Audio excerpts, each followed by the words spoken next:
반갑습니다. 부동산 경매 초보가 보스되기 시즌3 그 6번째 방송 시작합니다. 오늘 가져온 주제는요, 매각 불허가 신청입니다. 우리가 경매를 하다 보면요, 여러가지 사유로 매각 불허가 신청을 해야 되는 경우와 맞닥뜨리게 되는데요. 낙찰가를 너무 높게 썼다든지, 낙찰받고 현장을 방문했는데 예기치 않게 유치권을 주장하는 사람이 나타났다든지, 또는 대입연재든 전입세대 열람에는 나오지 않는 외국인이 대항력 있는 임차인을 주장한다든지, 또는 건축물이 용도 변경이 되어서 원상 회복하기에는 이행강제금을 도저히 부담할 수 없다든지, 그런 아주 예기치 못하는 상황과 맞닥뜨리게 되는데요. 자, 그런 경우에는 어떻게 해야 될까요? 매각 불허가 신청을 법원에 접수시켜 보는 것도 좋은 방법입니다. 매각 불허가 신청을 하게 돼서 받아들여진다면 입찰보증금을 돌려받을 수 있겠죠. 피같은 종잣돈 입찰보증금을 날려버리면 경매를 시작했다가 경매에 대해서 원한을 품고 그만둬버리는, 다시는 경매하고는 담을 쌓게 되는 그런 상황이 발생할 수도 있습니다. 그래서 오늘은 도저히 낙찰을 받을 수 없는 그런 상황이 닥쳤을 때 이 매각을 불허가 신청을 할 수 있는 그런 사유들을 얘기해 보고자 합니다. 자, 잘생긴 얼굴은 오늘 이쯤에서는 없애버리고요. 매각 불허가 신청을 할 수 있는 신청권자는 누가 있을까요? 경매상 채무자도 가능하고요, 채권자도 가능하고, 그리고 낙찰자도 가능하고, 그 집에 살고 있는 임차인도 가능합니다. 오늘은 낙찰자의 입장에서 한번 얘기를 해보는 시간을 갖도록 할게요. 낙찰자가 매각 불허가 신청을 꼭 필요하다고 생각되는 경우에 어떻게 해야 되고, 어떤 사유로 할 수 있는지. 자, 신청권자는 아까 얘기했듯이 임차인, 낙찰자, 경매상 채무자, 채권자, 이해관계자 모두가 다 가능한데요. 근데 신청 기간은 낙찰일로부터 일주일 뒤에 매각 허가 결정이 떨어지는데요. 그 허가 결정 전에 해야 됩니다. 그 기간을 넘겨버리면 이의 신청이라든지 매각 확정에 대한 취소 신청으로 갈 수밖에 없는데요. 취소 신청이나 이의 신청은 매각 허가가 결정이 되고 난 다음에 잘 받아들여지지 않습니다. 왜냐하면 법원이 자신의 결정을 번복하기가 그렇게 쉽지 않습니다. 물론 아주 합당한 사유, 매각 불허가를 신청할 만한 아주 중대한 사유를 들고 온다면 사법보조관도 당연히 그 합당한 이유를 받아들여 주겠죠. 근데 경계선상에 있다거나 사법보좌관이 재량권을 발휘해야 된다고 하면 어떤 명분이 있어야 불허가를 해주겠죠. 아무리 울고불고 떼써봤자 그럴듯한 명분을 던져주지 않는다면 사법보좌관도 공무원인데 어떻게 그 사유에 해당하지 않는 이유로, 즉 민사집행법에 근거도 없는 그런 사유로 매각 불허가를 해주겠습니까? 그렇기 때문에 우리는 매각 불허가 사유가 어떤 게 있는지 꼼꼼히 훑어보고 그 사유들을 적시를 해 매각 불허가 신청을 해야 됩니다. 자, 신청 기간은 그렇고요. 매각 허가 결정 전에 해야 된다. 그리고 신청 방법은 특별한 양식은 없어요. 매각 불허가를 신청할 만한 합당한 사유를 기재를 해가지고 해당 경매법원 경매계에 제출하면 됩니다. 근데 만약에 이 불허가 신청이 받아들여지지 않는다라고 하면 이제 다음엔 이의 신청이죠. 이의 신청은 적시 항고를 수반해야 되고요. 적시 항고를 할 때는 경매상 채무자는 항고 보증금을 납부해야 되고요.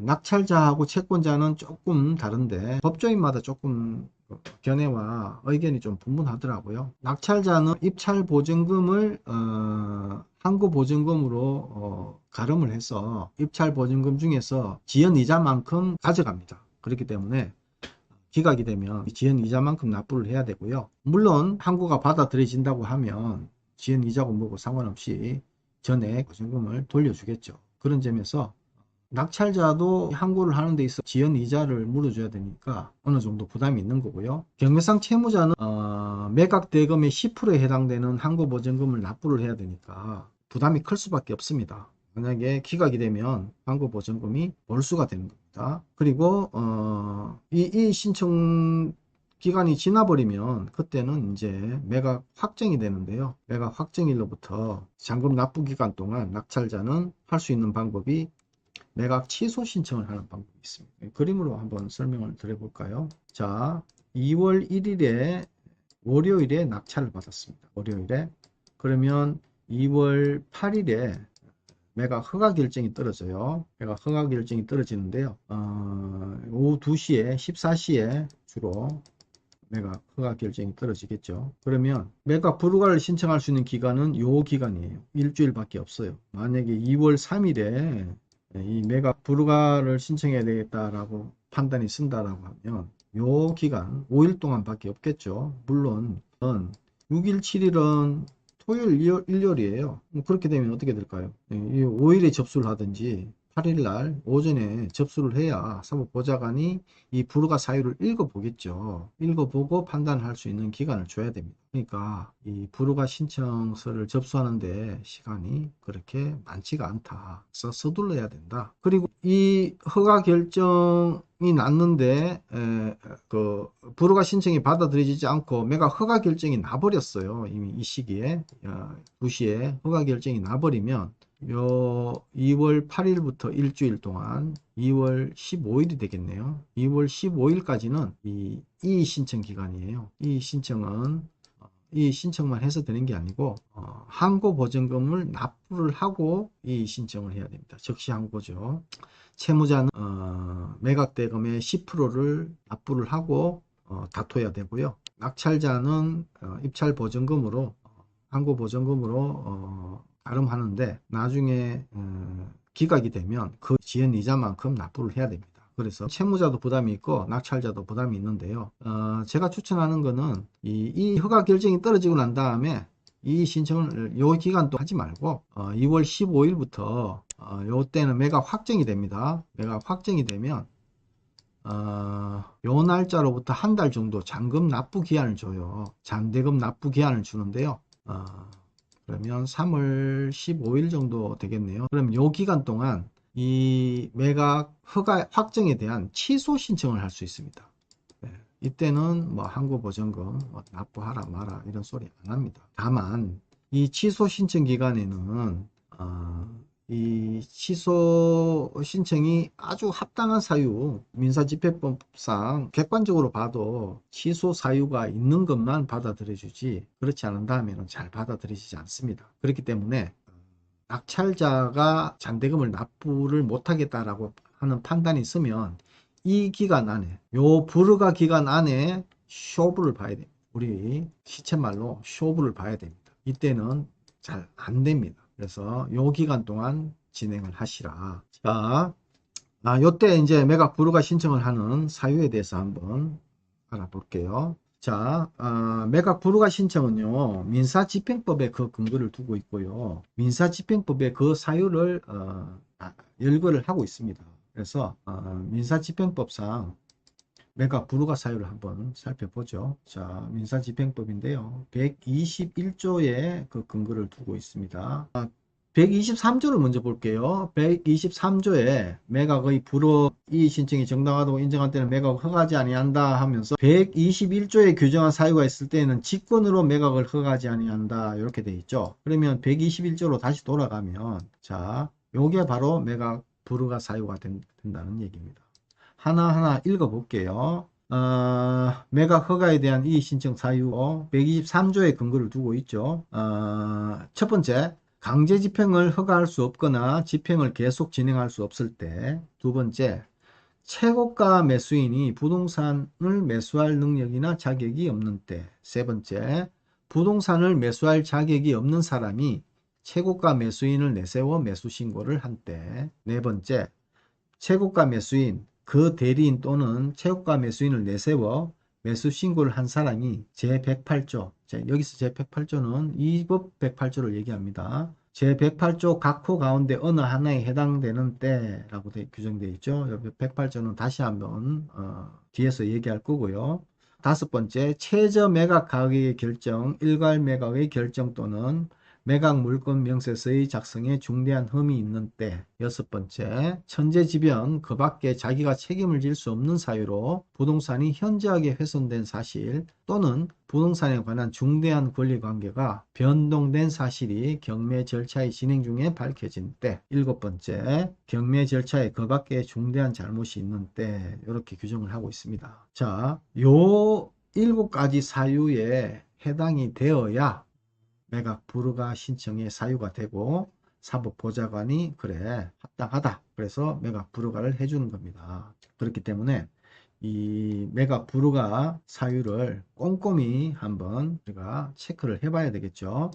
첫 번째, 강제 집행을 허가할 수 없거나 집행을 계속 진행할 수 없을 때 이렇게 돼 있죠. 자, 강제 집행을 허가할 수 없거나 집행을 계속 진행할 수 없다. 이 말은요, 가장 중요한 경매 신청 근원의 하자 이렇게 제가 적어봤는데요. 자, 예를 들어서 경매를 신청한 사람이 집행 근원이 없어요. 집행 권한이 없는데도 불구하고 경매를 신청해서 누군가가 낙찰을 받았습니다. 예를 들면 건재당권자가 자기가 받을 돈이 없는데도 불구하고 건재당 계약서를 위조를 건재당을 등기부에 설정을 했고 그래서 그 설정된 등기부를 가지고 임의 경매를 신청했어요. 법원은 서류상 조건만 갖춰지면 경매를 받아줍니다. 근데 경매상 채무자가 실제는 채무자가 아니지만요. 채무자가 그걸 뭐 이사를 가거나 법원의 우편물을 받지 못해 가지고 공시송달로 이 경매가 진행이 될 수도 있겠죠. 그러다가 어느 순간 이게 경매가 진행된다는 사실도 알고 낙찰자가 나타났다는 것을 알았어요. 그러면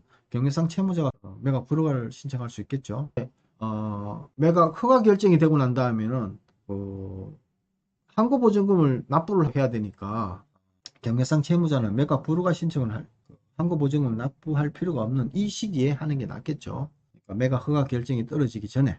예? 그리고 임의경매는 그렇고요. 뭐 강제경매 같은 경우에 상대방이 그 판결의 당사자, 그러니까 원고가 경매를 신청하는데 그 피고가 내가 아닌 거예요. 제3자인데 그게 어떻게 잘못돼 가지고 내 재산이 경매에 넘어간다든지 그래서 그 신청권은 집행권은 자체에 하자가 있는 경우 그런 경우에는 매각 불허가 신청할 수 있는 거죠. 자, 그 다음으로 우리가 경매에서 가장 많이 볼 수 있는 사례인데요. 이 송달 등 절차상의 하자 불허가 사유로 해서 사법보좌관에게 신청 사유를 적어서 매각 불허가 해주세요. 이렇게 하는 사례들이 가장 많습니다. 근데 실제로는 그 절차상의 하자를 제일 문제를 삼지만 이게 이제 공시송달로 가고 뭐 송달 간주로 가고 하기 때문에 그걸 누가 누구한테 송달이 되었다 안 되었다를 정확하게 알아낼 수 있는 방법이 잘 없어요. 그 이해관계자가 아닌 다음에는 잘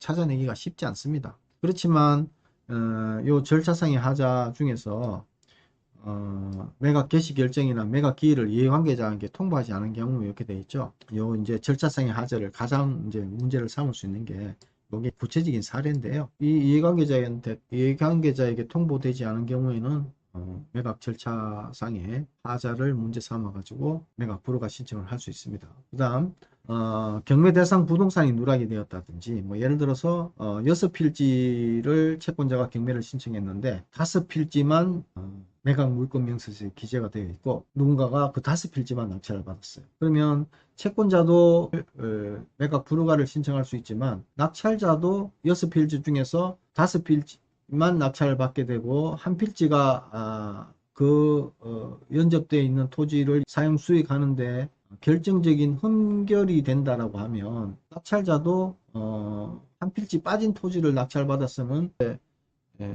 효율적으로 사용할 수 없을 때는 매각 불허가 신청을 할 수 있겠죠. 그 다음에 채무자의 회생이나 파산, 채무자가 개인 회생을 신청할 수도 있고요. 그럼 뭐 단체도 신청할 수 있고 정중도 신청할 수 있고 뭐 법인도 회생 신청할 수 있습니다. 근데 회생 결정이 나면 낙찰을 받았더라도 그 회생 가지고 강제 집행을 정지해 주세요 라고 이제 법원에 회생 결정문이 접수가 되면 법원은 일단 집행을 정지를 합니다. 결정문이 법원에 접수가 되면 낙찰자에게 전화가 옵니다. 전화가 와서 이거 어떡할까요? 회생 인가가 어떻게 될지 나중에 파산과 안전인이 선임이 돼서 또는 회생 절차에 따라서 이게 무한정 길어질 수도 있고 빨리 끝날 수도 있지만 경매가 속행이 될 수도 있어요. 그래서 이게 길어질 수도 있는데 입찰 보증금을 그대로 두고 기다리시겠어요? 아니면 입찰 보증금 빼나가시겠어요? 이렇게 물어봅니다. 그러면 그때는 낙찰자가 판단하겠죠. 빼는 게 좋을지 그대로 계속 묻어둘지. 그러니까 한마디로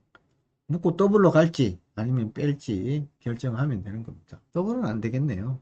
네. 그리고 경매 신청이 취하가 되는 경우 있을 수 있습니다. 취하가 되는 경우는 임의 경매라면 그 채권액을 변제를 하고요. 경매를 취하할 수 있고요.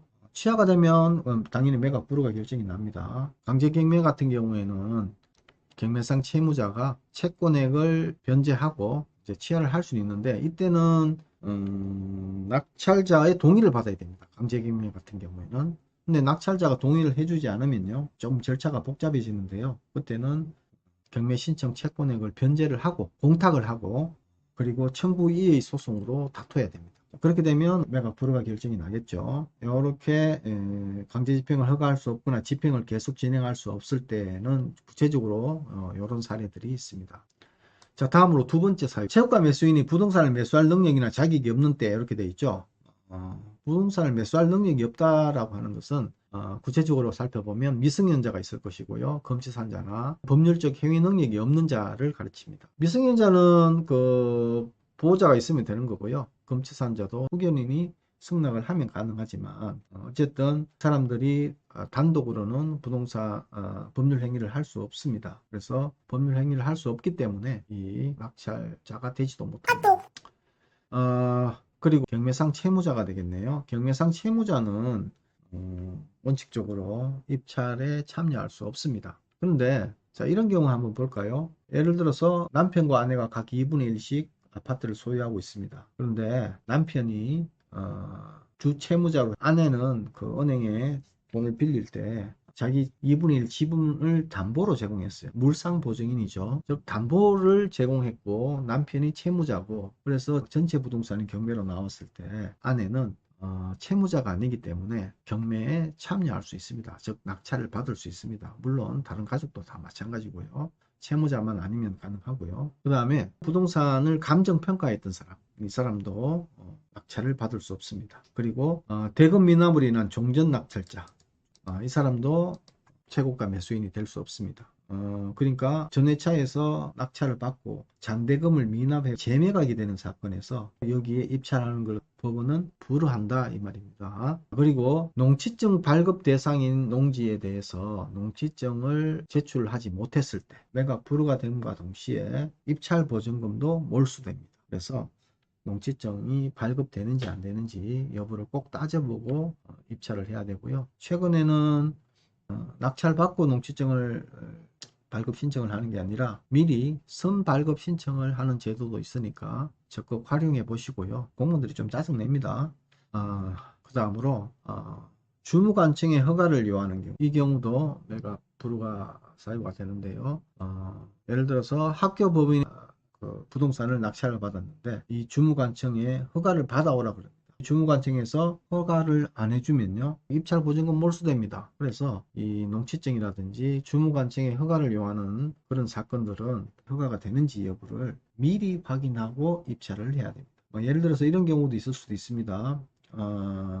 낙골당이나 수목장이 있는 한 장례시설이 있죠. 그 장례시설 같은 경우에는 허가가 되는 게 주로 이제 종중이라든지 아니면 종교단체라든지 재단법인이라든지 이런 특수한 자들에게만 허가가 나는데요. 만약에 재단법인의 재산이 경매로 나왔다. 이런 사례를 몇 번 본 적이 있는데 재단법인의 재산 중에서 기본 재산은 주무관청의 허가가 없이는 매각 허가 결정이 떨어지지 않습니다. 그래서 가끔 낙골당이 그 감정가의 5%까지 떨어지는 경우도 있습니다. 그러니까 엄청나게 싼 값인데 아무도 낙찰을 안 받는 걸 의아하게 생각하는 분들이 계신데요. 이거는 경매상 채무자가 재단법인이고 그 낙골당이 재단법인의 기본 재산이겠죠. 그 기본 재산이 경매로 매각이 될 때는 낙찰자는 주무관청의 허가를 받아야 됩니다. 주무관청이 시도지사가 될 수도 있고요.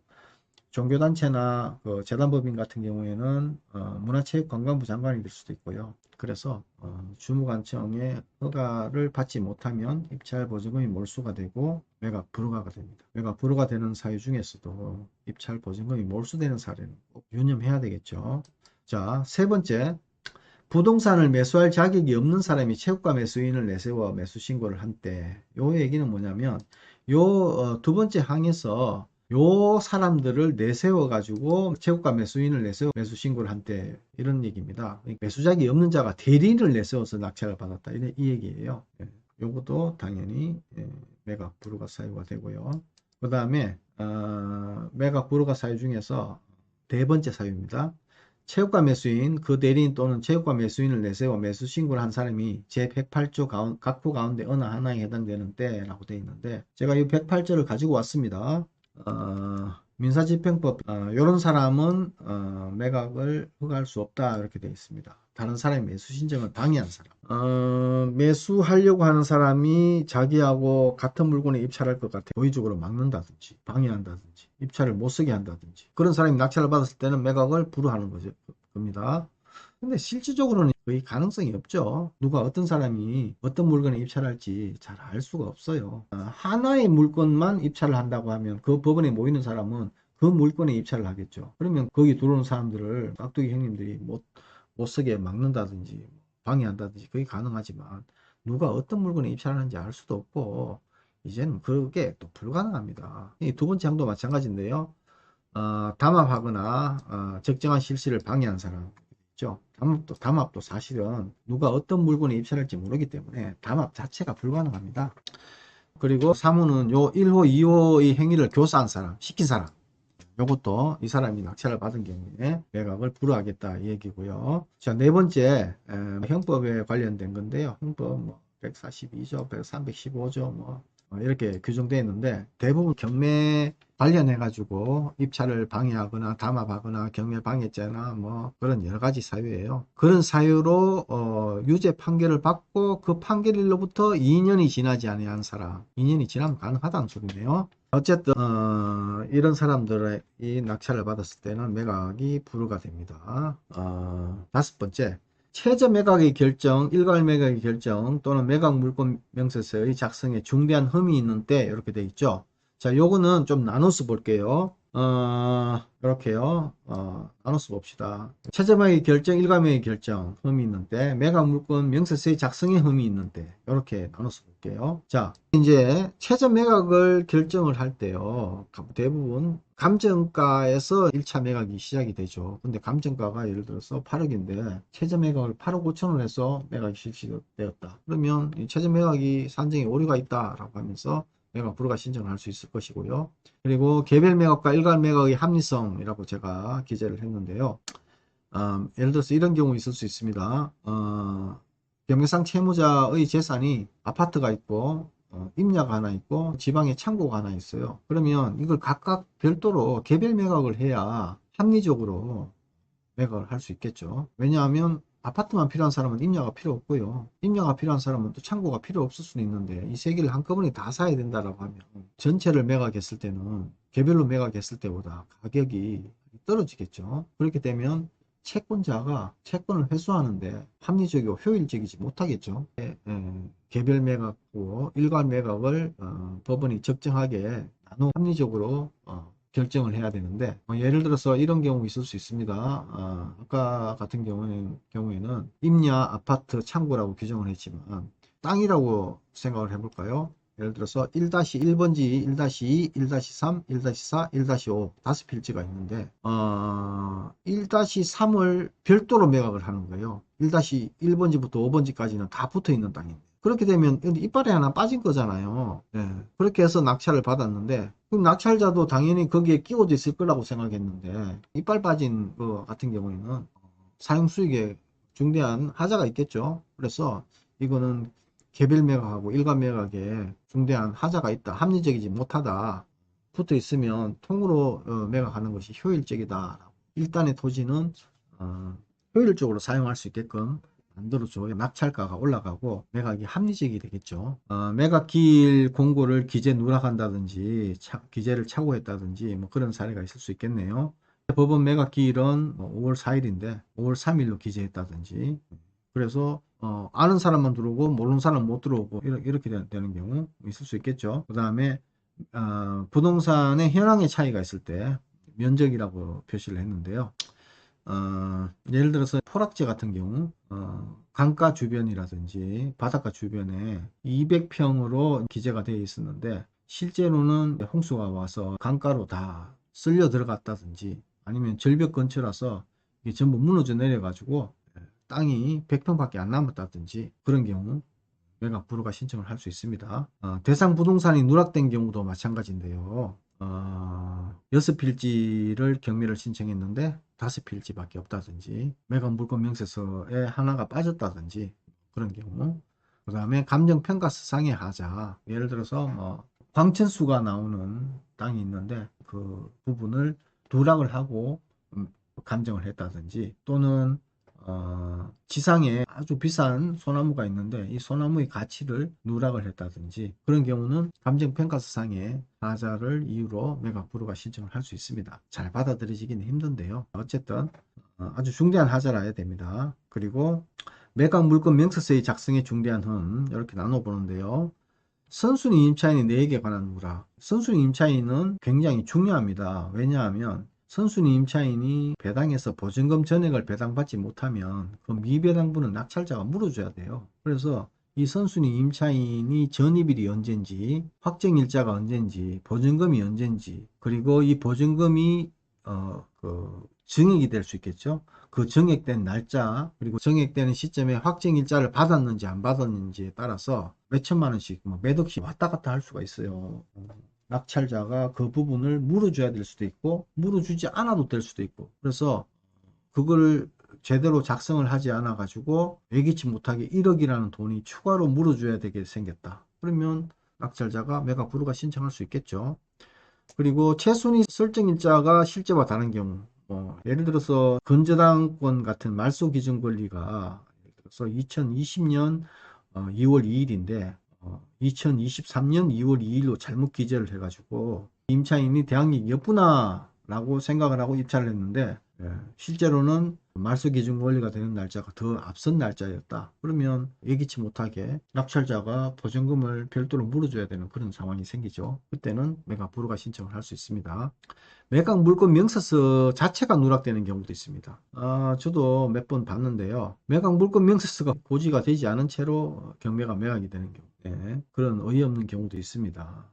6번째 사유는요. 천재지변, 그 밖에 자기가 책임질 수 없는 사유로 부동산이 현저하게 훼손된 사실 또는 부동산에 관한 중대한 권리관계가 변동된 사실이 경매 절차의 진행 중에 밝혀진 때 이렇게 되어 있죠. 낙찰받았는데 화재가 났어요. 집이 다 불타버렸습니다. 당연히 매각 불허가 신청 사유가 되겠고요. 침수가 되거나 심하게 훼손이 되어서 사용 수익하기가 곤란하다. 그런 경우는 당연히 받아들여집니다. 근데 괜히 이제 낙찰을 받고 난 다음에 이거 잘못 받았다. 너무 비싸게 받은 것 같다. 라는 판단이 있어가지고 괜히 트집을 잡습니다. 싱크대가 문제가 있다. 보일러가 파손이 되었다, 벽에 금이 갔다, 안 받아들여 줍니다. 곰팡이가 폈다, 이런 거 안 받아들여줘요. 심각하게 훼손이 되어야 됩니다. 화재나 보수공사를 하는데 수천만 원 이상 든다든지, 그렇다면 받아들여질 가능성이 있지만 또 그 짧은 시간 안에 입증하기가 쉽지가 않아요. 전문가의 그 의견서를 첨부시켜 가지고 매각 불허가 신청을 해야 되는데 그 짧은 시간 안에 그걸 다 점검하고 불허가 받아내기가 쉽지 않고요. 이때는 시간이 촉박하면 매각 확정이 되고 난 다음에 취소 신청 때 한 달 정도 기간이 있으니까 전문가의 소견서를 첨부해 이런 중대한 허자가 있다. 흠결이 있다. 이렇게 시도해 볼 만합니다. 그 다음에 중대한 권리관계의 변동. 자, 요거는 좀 별도로 한번 설명을 해드려야 되겠네요. 자, 예를 들어서 제가 세 가지를 준비했는데요. 대의변제. 예를 들어서 대항력이 있는 임차인이 아닙니다. 선순위 저당권자가 있어요. 선순위 건저당이 1,000만 원이에요. 자기 보증금은 3억이에요. 그런데 이 선순위 건저당 1,000만 원 때문에 자기가 대항력 없는 임차인이 되는 거예요. 그래서 이 보증금을 1억 5천, 2억밖에 배당을 못 받게 되었다라고 하면 1,000만 원을 대의변제해버리고 대항력 있는 임차인의 지위로 올라서는 게 낫겠죠. 그래서 낙찰을 받았는데 아니나 다를까 이 임차인이 1,000만 원을 대의변제 해버렸어요. 그리고 대항력 있는 임차인의 지위로 올라서 버렸어요. 그래서 어쩔 수 없이 낙찰자가 이 임차인의 미배당 보증금 1억 정도를 물어줘야 됩니다. 그때는 매각 불허가 신청을 해야 되겠죠. 그래서 임차인의 보증금 액수가 많고 앞선 건저당이라든지 권리자의 채권액이 소액일 때는 이 대위 변제의 가능성을 항상 염두에 두고 잔대금 납부하는 날까지 긴장의 끈을 늦추지 말고 유심히 살펴봐야 됩니다. 대위 변제를 해버리고 난 다음에 그 며칠 뒤에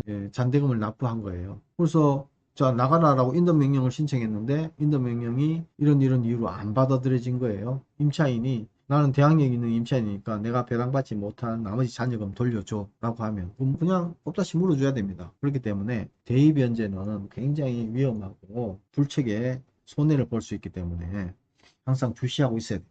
잔대금을 납부하는 순간까지요. 유치권자의 출연 또는 유치권 신고라고 되어 있는데요. 유치권자는 유치권 신고 의무가 없습니다. 유치권이 신고한다고 해서 성립하고 신고하지 않는다고 해서 성립하지 않고 이런 게 아닙니다. 유치권자는 유치권을 신고할 의무가 없어요. 즉 플랜카드를 걸어놓고 나 유치권자입니다 라고 주장할 이유도 없어요. 꼭 그렇게 해야 유치권이 성립한다는 것은 아닙니다. 유치권은 성립 조건만 된다면 언제든지 점유를 하고 있으면서 어떤 사람이든 와서 소유자라고 주장하면서 비워달라고 해도 그 점유를 넘겨주지 않을 권리가 있는 거예요. 그래서 낙찰받고 가봤더니 유치권자가 있는 거예요. 그리고 자기는 늘 여기에 상주하고 있었고 왔다 갔다 하고 이 물건을 관리해 왔다. 선량한 관리자 주의 의무로서 이 물건을 관리하고 있었다라고 주장한다라고 하면 실제로 그 유치권이 성립한다라고 하면 불책의 손해를 볼 수 있겠죠. 그때는 이제 주권자가 있음을 이유로 매각 불허가 신청할 수도 있는데요. 근데 매각 불허가 신청을 할 때 흔히 이 매각 불허가를 신청하는 단골 메뉴입니다. 그래서 사법보좌관도 잘 알고 있습니다. 이미 사법보좌관이 뻔한 수작이라는 걸 알고 있기 때문에 신중을 기해서 이 주권을 매각 불허가 신청의 사유로 얘기를 해야 됩니다. 그 다음에 대항력 있는 임차인의 출연 이렇게 적었는데요. 대항력 있는 임차인이 없다가 갑자기 생길 리는 없겠죠. 근데 이런 경우 있을 수 있습니다. 외국인 같은 경우에 주민등록이 없기 때문에 전입세대 열람을 해봤자 나오지 않습니다. 국내 거소 사실을 증명할 수 있는 외국인 등록법이 따로 있어요. 그 법에 의해서 전입신고로 간주가 됩니다. 뭐 요즘에는 외국인이 전입신고되어 있는 걸 표시로 해주기도 하던데 그전에는 외국인이 있는 경우에는 세대 열람 내역서에 나오지 않기 때문에 이 사람이 대항력이 있는지 없는지 알 수가 없어요. 현장에 가봤더니 외국인이 등록법에 따라서 국내 거소사 신고를 하고 여기 점유를 하고 임대차 계약도 맺고 있었고 보증금도 얼마다 임대차 계약서도 보여주고 보증금 돌려줘 이렇게 하는 거예요. 그러면 어떻게 해야 됩니까? 매각 불허가 신청해야 되겠죠. 자, 그래서 이런 중대한 권리관계가 자기도 알지 못하는 권리관계가 발견이 된 경우에는 매각 불허가 신청을 할 수 있습니다. 자, 마지막으로 7번째 사유는요. 경매 절차에 그 밖에 중대한 잘못이 있는데 요거는 사법보좌관의 재량입니다. 그래서 우리가 이거는 뭐 매각 불허가 사유가 안 되겠네 라고 생각할 수도 있는데 사법보좌관이 달리 볼 수도 있겠죠. 크게 이 중대한 하자라고 생각하지 않더라도 전문가가 또는 사법보좌관이 보는 눈은 또 다르기 때문에 제가 몇 가지를 가지고 왔는데 과잉 매각이 되는 경우 뭐 예를 들어서 경매상 채무자의 채무액이 1억밖에 안 되는데 채무자의 재산이 한꺼번에 다 경매가 되는 거는 그거는 과잉 매각이라고 해서 하나의 부동산을 매각해서 충분히 경매 신청 채권자의 채권액을 변제할 수 있다면 나머지 부동산이 매각이 되는 거는 과잉 매각이다 라고 이렇게 주장을 하고 매각 불허가 신청을 할 수 있습니다. 그 다음에 무익력 경매도 마찬가지고요. 예를 들어서 낙찰 대금을 납부하기 전인데 이거 계산해 봤더니 경매 신청권자에게 돌아갈 돈이 없는 거예요. 그러면 낙찰자가 납부 기간 동안 입찰 보증금을 넣어놓고 기다리고 할 필요가 없겠죠. 사법보좌관이 무익료로 경매를 취하하기 전에 스스로 매각 불허가 해주세요 라고 신청할 수도 있습니다. 그리고 경매 절차의 진행이 정지되어서 매각기일과 매각결정기일 사이의 기간이 길어져서 해당 부동산의 가격이 현저하게 차이가 난 경우 자, 이 얘기는 뭔 얘기냐면 낙찰을 받고 항고를 했어요. 또는 개인회생을 경매상 채무자가 신청을 했어요.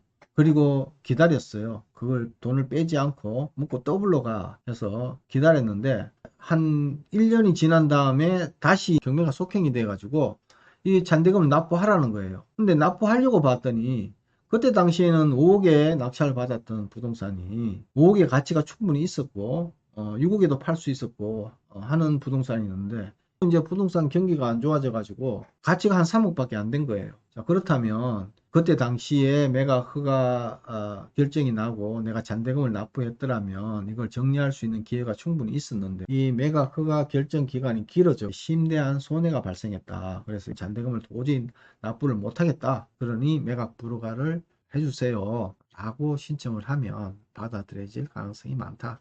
그 외에 사무보좌관이 재량권을 발휘해 객관적으로 누가 봐도 매각 불허가를 할 만한 사유가 된다라고 하면 매각 불허가 받아들여질 수 있겠죠. 자, 이런 여러 가지 이유로 이제 매각 불허가를 신청하는데요. 이 매각 불허가는 민사집행법 121조에 근거한 그 항목이기 때문에 매각 불허가 신청을 할 때는 7가지 사유 중에서 어느 한 가지를 특정을 해 이런 사유로 매각 불허가를 신청합니다 라고 신청을 해야 받아들여진다 이 얘기입니다. 자, 오늘은요 낙찰을 받았는데 도저히 잔대금을 납부하지 못하는 사유들이 발생을 해서 어떻게 하면 내 피 같은 입찰 보증금을 돌려받고 내가 불허가를 받아내느냐 그 사유들을 중심으로 살펴봤는데요. 만약에 경매 낙찰을 받고 꼭 매각 불허가를 받아야 되겠다라고 생각이 드는 낙찰자가 계신다면 언제든지 연락을 주시면 같이 상의를 해볼 테니까요. 연락 주시고요. 이런 저런 여러 가지 사유들 그리고 많은 정보들이 올라와 있으니까 부동산 경매 초보가 고수되기 네이버 카페 많이 이용해 주시고요. 다음 시간에 다시 만나 뵙겠습니다. 오늘 장시간 수고하셨습니다.